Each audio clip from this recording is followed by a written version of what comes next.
Hi, oh, is it- Hi guys, welcome back to my channel. I hope you're all okay. My name's Chloe for those who are new to my channel, and if you're an OG then thank you for watching. Today's video is going to be um, a story time sort of hope that anyone who, well, I hope no one has to go through this situation that we're going to be talking about. My sister's going to be joining me in this video. You will have seen her before if you'd watched the Prague Budapest vlog, and that's kind of what we're going to be talking about today. But if you like these videos, then give it a massive thumbs up. Don't forget to subscribe and hit the notification bell, and I'll see you in the next one. So guys, like I said, this is going to be a story time, right? So let's start way back in the day, 10 years ago. Um, Me, Amber and my mum had basically moved down from Scotland, where we are originally from, to England, right? Obviously we started school, we started making friends, and basically initially I was like, it was just like Sarah was in my form class.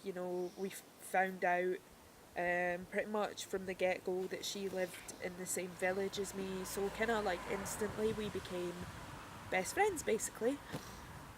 10 years down the line, we're both adults now. Um, like basically, I just want to try and paint a picture for you guys. Yeah, so basically, like, we were like best friends, we were like inseparable, best friends for 10 years. you know um she, like she'd been there with me and my sister through thick and thin, and our, things that we have experienced through life. So we really had quite a strong connection. um you know and yeah, so basically, we, as we kind of got older, we got jobs and stuff. We decided that we were going to start traveling. We'd been to Amsterdam, we'd been to Berlin, yeah, Budapest, sorry, Munich. We'd been to quite a few different places. And we started sort of, going city breaks and travelling together. And what we're going to talk about now is the juicy tea. Now let's get to the juicy tea. So, guys, like I have mentioned before, me and Sarah had previously travelled together, never had any issues. You know, we we wanted to travel the world together, see so many different places. We really were like the best of friends. It's literally like we were like soul sisters. Like a sister from another mister. Has anyone ever had that before? We are so close with someone that you actually consider them family. That's how we were. Well, on my behalf, anyway. Yeah. So then Amber, like she mentioned, after she's, got a job and earned money, then, we all started going to trips away together. We went to Amsterdam, we went to Berlin, Sarah even came to Tenerife with my mum and my auntie for for my birthday a few years ago. And yeah, so we never had any issues really. We had our arguments, but who doesn't? When you spend so much time with someone that you're so close to, like me and Amber kind of argue all the time, but that's just because we're sisters. Um, and yeah, so now we really are going to spill the tea.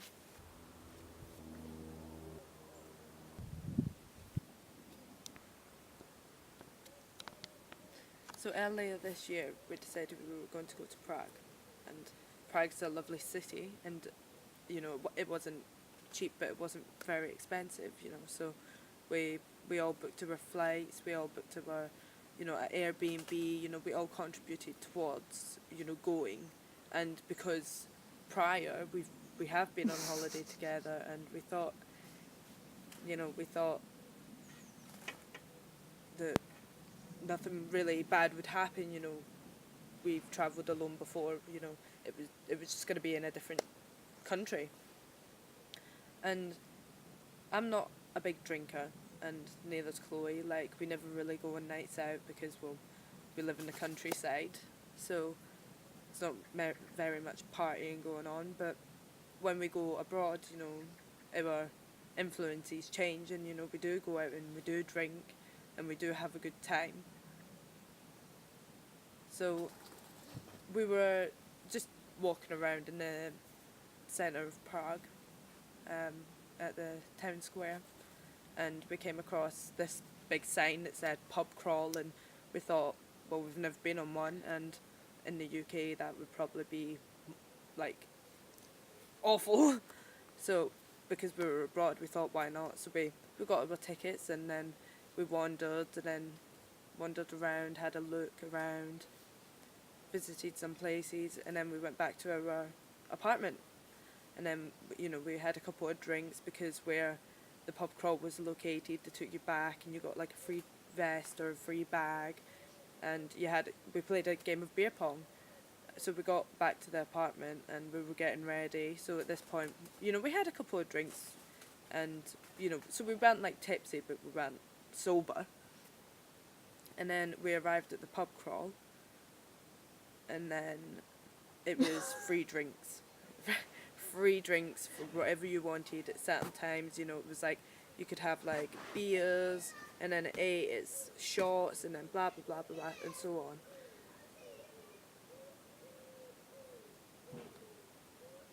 So when we were at this pub crawl, obviously we were playing beer pong again, because there was loads of different beer pong.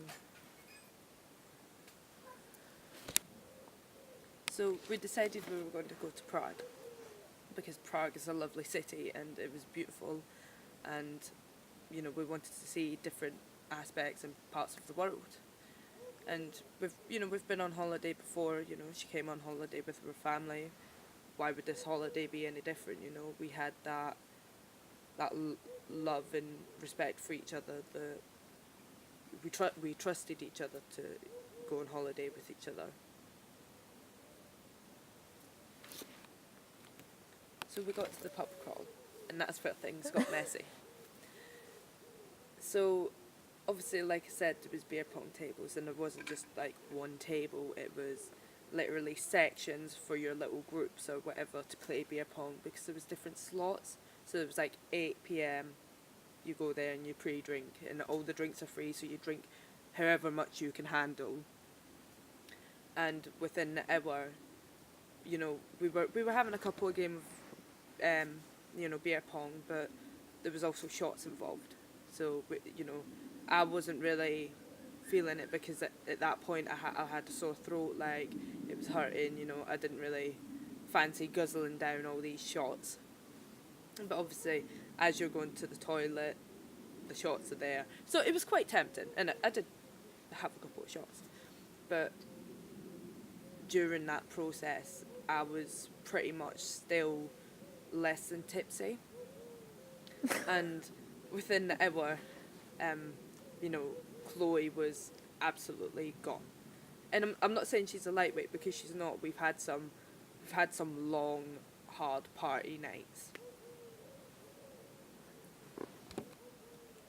It was that bad that I was outside having a fag, just because I was still sober. I was just chilling, enjoying my night. I was taking it slow, whereas Chloe and Sarah were going a little bit harder, but that's fine, that's expected, you're on holiday. So I was outside having a fag, and then this American who was playing beer pong next to us, she came up and was like, is your friend okay? And I was like a bit confused, because I didn't really understand what she meant, because I left Chloe and Sarah like downstairs. Sorry.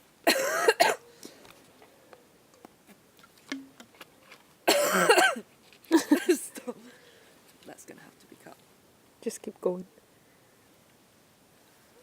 So obviously I went to investigate and see what she meant, to see if it was actually my friend that she was on about, and obviously she was talking about Chloe. And Chloe was, let's just say, mortal. Like, absolutely gone. But, as I said, that's expected. You know, we're there to look after one another. So, there was... as I got into the building, you literally go straight down a flight of stairs. Like, into this kind of, like, basement type... It's really cool, you know, like, it was a type of basement type thing, and Chloe was just, like, completely, like, could not stand up, laying on the stairs, like, laughing to herself, like, just rolling about on the floor. So at that point, I took it upon myself, because it wasn't just Chloe that was messy, like, Julie...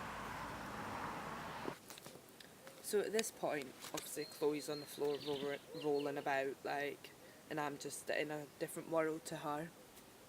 And Sarah, because they were drinking the same amount, you know, they were both kind of intoxicated, whereas I wasn't, because I was taking it slow and I was, you know, pacing myself. And I took it upon myself that I was just going to get them home. So we went outside, we sat down, and we decided to have another fag. I don't know why, because my voice was, like, completely gone. Bad idea. But, you know, we were sat outside. And at this point, they were both sat down, you know, back against the wall, could not stand, couldn't even get up, couldn't support themselves. And at that point, I decided if they can walk to the corner and walk back, then we can carry on this pub crawl, because they'll be able to make it through. But if they can't even get up, then the best bet is just to go home, because, you know, like, yeah, fair enough, we haven't actually went on the pub crawl, but I would rather just get home and be safe, and then drink more and enjoy ourselves. So a couple of, like, minutes later, you know, maybe 5 or 10 minutes later, because Chloe was literally could not support herself up, I said that our best bet is just to go home. And me and Sarah got into a disagreement about what should happen, but at this point my sister is absolutely mortal, rolling about Prague floor, and we were in a residential area. So it was kind of like a basement type thing. Like, we were in a residential area, and because they were so intoxicated, they were being very disrespectful, and that could affect the pub crawl, like their business aspect type thing. It's just common courtesy, I guess. So I was trying to get them home, because it was literally maybe a 15 to 20 minute walk home, and we were all steaming, you know, we would be able to do it because I had Google Maps. But because we got into a dispute and I was still sober, I decided that I would just go back down to the pub crawl and have a couple more drinks. And I literally had 8 shots, got back up, and they were gone. So then I left and I got back to the apartment safely. But I didn't have a key, so I couldn't get in, so I just sat. So basically, during this point, I was blind drunk. That's the only way I can really describe it. I was in no state to be left by myself. So like I mentioned, I was blind drunk. So for some weird reason, I thought that Amber was with us and that we were heading home. And a little shortly after, like, we'd started walking, I was, like, stumbling around the place, like, my eyes were not working. And me and Sarah had she was being extremely nasty towards my sister, basically implying that Amber wasn't going to be allowed in the apartment because it was her apartment, and that she had booked the apartment even though we had all paid our equal parts to stay in this Airbnb. So it wasn't her apartment, it was our apartment. And she was basically, long story short, she was just being extremely nasty, uh, implying that Amber wasn't getting into the apartment, blah blah blah. By this point, basically, before we had left the apartment for the pub crawl, I was the only one with a bag. I had my bum bag on me, so I'd put the apartment keys in my bag. And then at that point, I'd said to Sarah, well, I have the keys, so I'm going to be letting Amber into the apartment. I mean, she's my sister. We're in a foreign country. We don't, you know what I'm getting at. So, and she had basically told me that I didn't have the keys, that she had the keys, which implied to me that she had at some point during us being at the pub crawl had gone into my bag without my permission and had taken the keys. So by this point, Sarah was dangling the keys in my face, saying, I've got the keys, la la la, basically just being extremely nasty. And I'm not going to lie, I really got quite furious, and I was screaming at her in the street. I was really attracting a lot of unnecessary attention to myself. And basically by this point, Amber had mentioned, she had made her way back to the apartment because, well, she thought that we had gone to the apartment or something. Not really sure what she thought. So yeah, Amber had basically made it back to the apartment. By this point, she had phoned my mum, who was in Gran Canaria with my auntie on their own holiday, while we were in the Czech Republic. And my mum had basically phoned me, asking me why I had abandoned Amber. Now, I was explaining the whole situation, like pretty much what we've just explained to all of you guys. And my mum knows me. My mum knows that if me and Amber had an argument, I would have reacted to my mum differently in regards to Amber. And that really wasn't the case. So my mum knew that there was something not quite right going on. But by this point, I'd sort of said to my mum that I was going to hop in a taxi and get back to Amber as soon as I could. And basically thought that was going to be it. So I jumped in a taxi. I do basically, let me just back up a minute. So before I'd got into the taxi, I'd spoke to my mum. By that point, I'd turned around to say to Sarah, let's just get into a taxi and get back to the apartment, and then we can deal with this tomorrow, because I'm in no state to be arguing, quite frankly. But by that point, basically, she had already vanished. Like, she was nowhere to be seen, which then left me to be on my own, blind drunk, with 5% battery on my phone. I wasn't able to get data while I was in the Czech Republic as well, so my 3G wasn't working. I had 5%. So this is really where it starts to go downhill for me. So basically, again, I found myself all alone in the middle of a foreign country, not knowing anyone, in a severely drunken state, blind drunk. I was pretty much deaf as well. I couldn't really hear an awful lot, so I was feeling quite vulnerable. I just have to mention this, that I do suffer with anxiety as well, which really isn't good for my mental health when you go on holiday with your so-called best friend, and they do that to you. So basically, I found myself walking around for what felt like eternity. I really was thinking that I was never going to see my family again. I was never going to return home. I was never going to even sleep in my own bed again. Like, I really thought that was the end of my life. Which, to a lot of people, they may be like, oh, don't be so dramatic. But when you're in a foreign country, drunk off your twat, do you know what I mean? Like, not knowing where you're going. You know, every building in Europe, when they have like the lovely architecture, it all looks the same. So basically, I'd found myself aimlessly wandering around for quite a while. I got into a taxi, tried to get the taxi to take me to where I thought I needed to be. Which, well, yeah, we'll get into that. But so basically, I jumped into a taxi and I'd got dropped off at this street thinking that this was the street that our apartment was on, everything was going to be okay, you know, la la la. No. So I'd got out of the taxi, you know, basically started walking around trying to see if I could spot the apartment. I was looking for like, there was, what do you call that?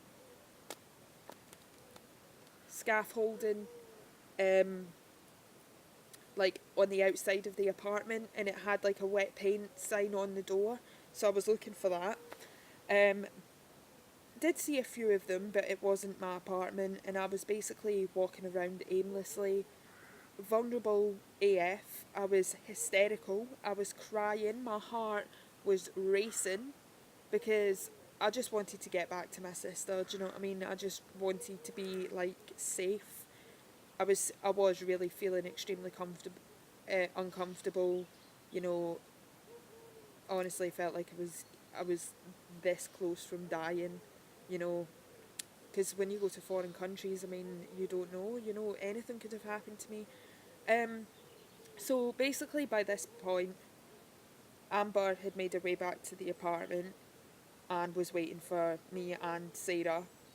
In her mind, they two are together. They're gonna come home. And Amber must have been waiting outside the apartment for 2 hours.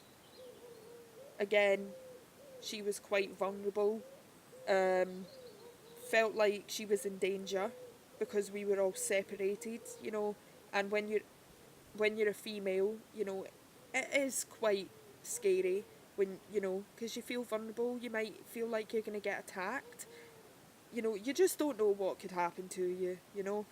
So she was terrified. I was terrified. I was walking around aimlessly for 5 hours. So on my adventure home, obviously I was quite annoyed that, you know, we got separated, and when I go on a night out, I'm always the protector. You know, I'm always having a good time, but I'm always vigilant. Like, you don't know who's around you in a foreign country. You don't know what could happen. So as I'm walking along, I come across a shop, and I thought, I'll get myself a couple of ciders. Turned out to be 6, but, you know, I just had a drink on the walk, and I got back to the apartment like we said. And this, I'm not very proud of what happened, but when you're at the apartment and your friend and sister still nowhere to be seen after an hour, because I just assumed that they would have just gotten a taxi because they didn't have any data, and they would have just got back to the apartment. I thought they would have beat me because they left first. So obviously I got back to the apartment and I was sat there, and like I said, I was vulnerable. I didn't want to move. I didn't want to leave and then miss them and then come back, and, you know, at this point I was like, I was drunk. You know, like I wasn't smashed, but I was drunk, and I had no option but to pretty much piss myself on the step of our apartment door, because it was either stay there and make sure that you're there at all times, or risk going and finding somewhere to pee even though you're in the middle of a massive city. I just thought that would have been the better option. So like Chloe said, you know, I was waiting for 2 hours, and it was 2 lonely hours. You know, I had no one. You know, at least I thought Chloe had Sarah and Sarah had Chloe. You know, I had no one. I was sat on the step looking like a bum. You know, that's just me making light of a very scary situation. And 2 hours went on, and finally Sarah appeared. I just seen her from this scaffolding, and the moment I clocked her, the moment I noticed that my sister wasn't with her. And I don't know how this happened because they left together, and it was me and Sarah that had an argument, so I didn't see why they weren't together. Like, what could have happened in that space of time, you know, like if you're trying to make your way back to the apartment, you know. So at this point, obviously, I was asking Sarah where my sister was and what happened, and like where is she? You know, we were in Prague, we were in a foreign country. I could barely get back to the apartment myself, you know, and I was on Google Maps. Never mind, you know, Chloe in the state that she was, because she was worse than me. And my phone was about dead because obviously I kept trying to ring Chloe, and I kept trying to ring her and text her, and I was texting my mum, and it was the worst situation possible. So we got up to the apartment. Obviously the first thing I did was put my phone on charge because I was not leaving Prague without my sister. You know, like whatever happened during that night, you know, it could have been sorted when we all got back.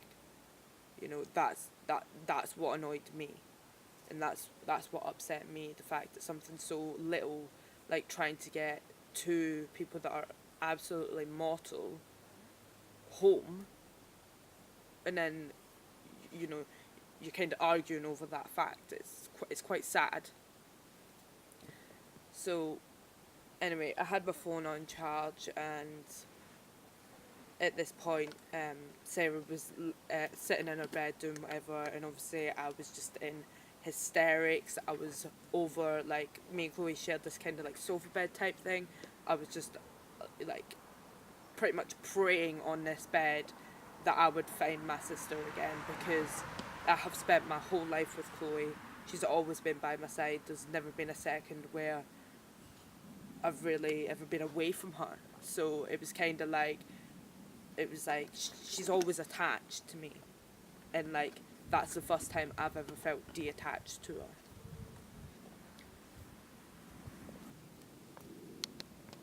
So once my phone was charged for a little, like maybe 15-20%, I thought that's enough charge to get, you know, like to call the police, to Google police stations, you know, because, like, yeah, fair enough, people may think, oh, it was only 3 hours, but I've watched enough CSI to know that 3 hours is a long time, and the longer that it goes on, the less likely you are to find them.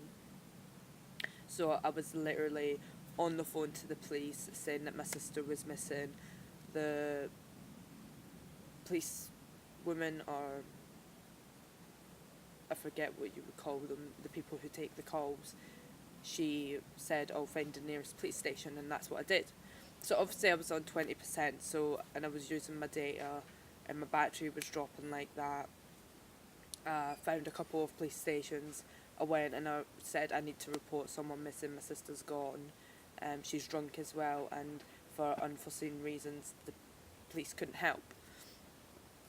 And at this point, I literally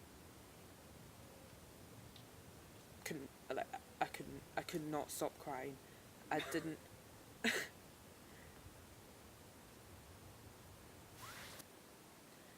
So obviously, after finding out that the policeman couldn't help, or the police officers couldn't help, I went back to the apartment to charge my phone, because I just thought maybe Chloe would find charge, or she'd text me, or something would happen. I went back to the apartment to get full charge, because then I could go out and actually, you know, search for my sister, instead of relying on 20% and me getting lost, and then, you know, it'd just be a huge mess. So obviously I got back to the apartment, I went upstairs, And at this point, this is what triggered me, and really all the empty feelings and the feeling of wanting to get my sister back just excelled to 100, because I wasn't just searching for my sister, I was searching for my sister alone. Because at this point, I got back to the apartment, I got in to charge my phone, and Sarah was passed out in her bed, PJs on. She had no intention to go out and search for my sister, who was drunk and alone out there. She had no attention at all. So once my phone was charging for a bit, in fact no, it don't matter because it's Chloe's turn. So within this time, obviously, I was roaming around the streets by myself, a dead phone, you know, I felt like basically all of the emotions that I've never felt before just came flooding through, and I felt extremely vulnerable.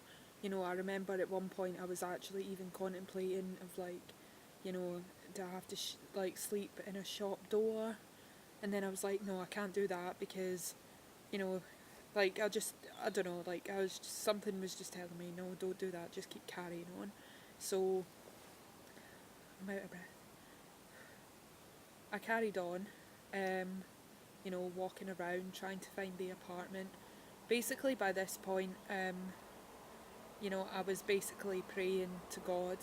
Like I actually was like crouched down in the, you know, in the position of how people pray, like hysterically crying, hyperventilating.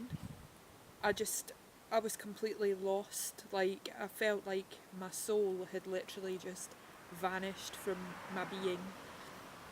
And so yeah, basically after, well, basically what felt like a lifetime, this Romanian man approached me and had basically asked me what was wrong, and I just basically explained everything that we've just explained to you guys.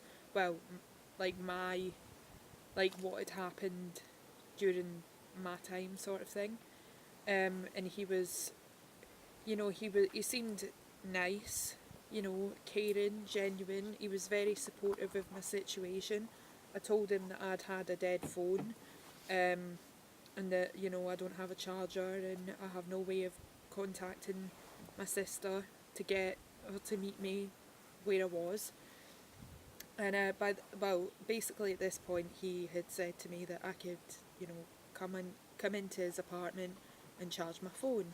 Now, what was running through my head was, if I go into this man's apartment, this could be it.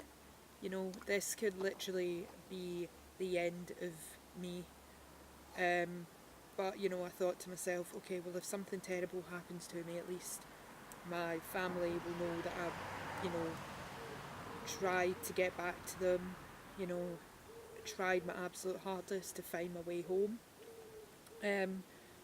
Luckily enough for me, this guy wasn't an actual freak. He let me charge my phone, he made me a cup of tea, he rolled me a cigarette, he told me that everything was going to be okay and that, you know, I was going to find my sister and everything was going to be, like, it was going to be alright, basically. I can't really remember, I'm pretty sure we were conversing back and forth and I was still hysterical, you know, I felt so lost and anxious and just vulnerable. Like I was just vulnerable to the world. Like I felt like I was exposed. It was such an awful feeling. But he let me charge my phone, so as soon as my phone turned on, I'd phoned my mum and I explained to her that what had happened basically between the time of speaking to her and me and Sarah going our separate ways, and that I didn't know where I was in this guy's apartment, my phone had died, blah blah blah blah blah.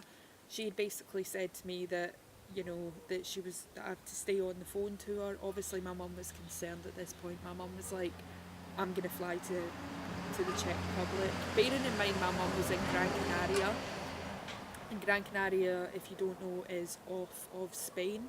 It's like an island, so she would basically have to fly from Gran Canaria to mainland Spain to the Czech Republic. That could take like 7 hours. So I said to my mum, like, no, don't worry about it. By that point, you know, if you come here, like, I could be dead. You know, something terrible could happen to me, so don't bother. Like, I've got charge of my phone, I'm going to phone Amber, and I'm going to get her to come and meet me where I am.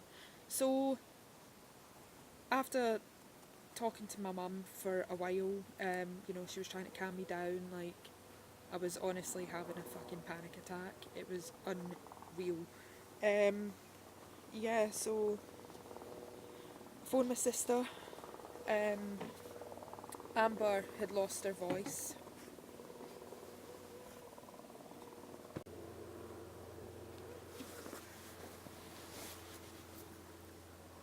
So about half an hour to 45 minutes later of me getting back to the apartment after the police station and searching for Chloe, literally roaming the streets of Prague like a stray dog, I got a phone call, and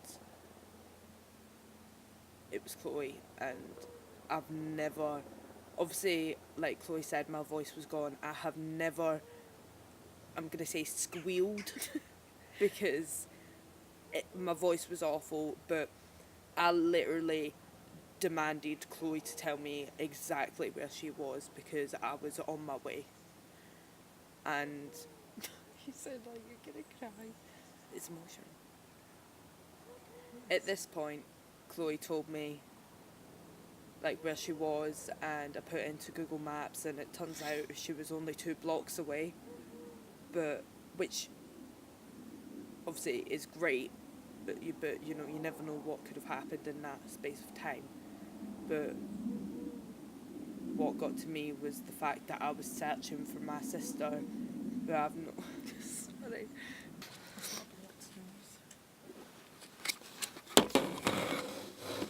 Is it recording?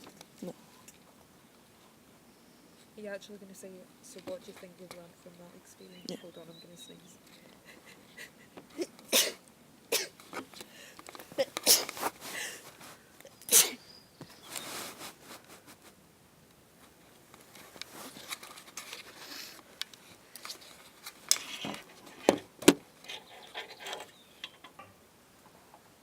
So what would you say that you've learnt from this experience? Well, I would say that I've learned that A, we're a lot closer than we thought. B, that someone who you think you've known for a long time, you know, would never do you any harm, or, you know, someone you trust, break that trust in that manner. You know, like, literally, as soon as we got home, I just didn't want to see her. Like, I really didn't. I was actually quite scared to be around her. The thought of being around her was just... I just didn't want to do it. I didn't want to face her. I didn't want to really see her. You know, I just felt such anger towards her. The fact that, you know, okay, yeah, I can understand that, you know, she may have been upset with me in the fact that I was screaming at her, but she needed to she needed to take a good look hard at herself and look and analyse how she was behaving and how she was responding to the situation, because it wasn't just me, you know, it was, she had a contribution to it. And basically in the morning, you know, me and Amber had gone to sleep. We woke up in the morning and you could feel the tension in the air. You know, I could feel the tension in the air because I just didn't want to be around her. I just didn't want to talk to her. I just didn't want to really associate myself with her. I thought, you're actually quite a nasty person. And yeah, so basically in the morning, me and Amber both apologised to Sarah, you know, saying that well, I don't really know why Amber apologised, to be honest, but, you know, she just apologised to make things right in her actions. And I apologised for screaming at her. And there was literally no, like, it was literally, and I was just like,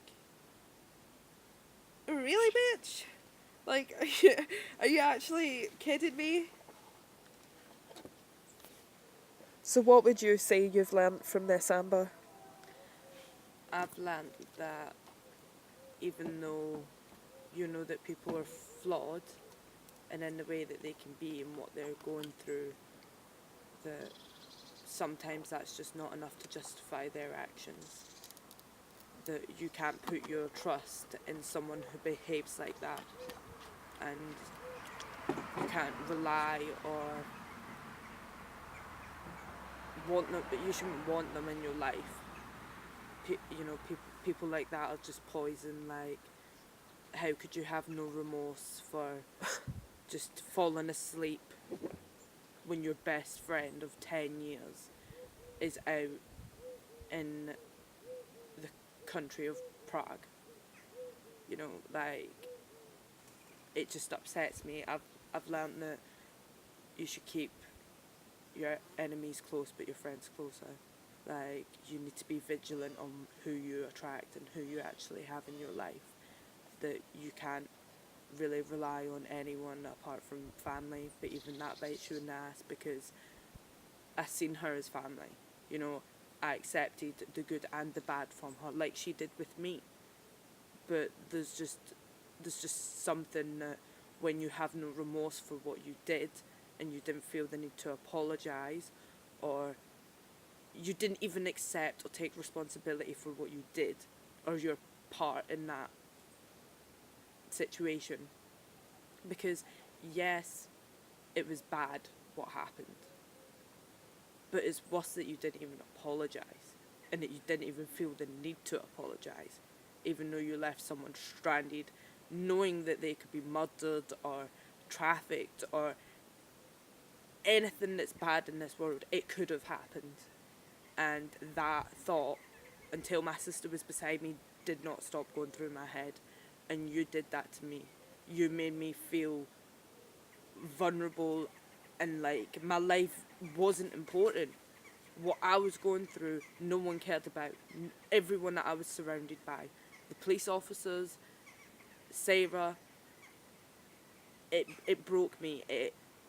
It sent me in a spiral that I have struggled and still am struggling to get over, because the way that I felt that night, I've never pictured it that it would be that bad, but it was awful. So I've learnt to be vigilant with who I have in my life. Yeah, and also just briefly, basically when we got back from our trip away, because like we didn't really go into that part, but basically we had like 5 nights in Prague and then like 2 nights in Budapest. So we had to basically spend the rest of our holiday with Sarah. Now, me and Amber, we have argued quite a lot. However, on this occasion, because we wanted to be as mature about it as possible until we got home, bearing in mind we were still in foreign countries, you know, we wanted to basically just make it as enjoyable as we could, you know, under the circumstances.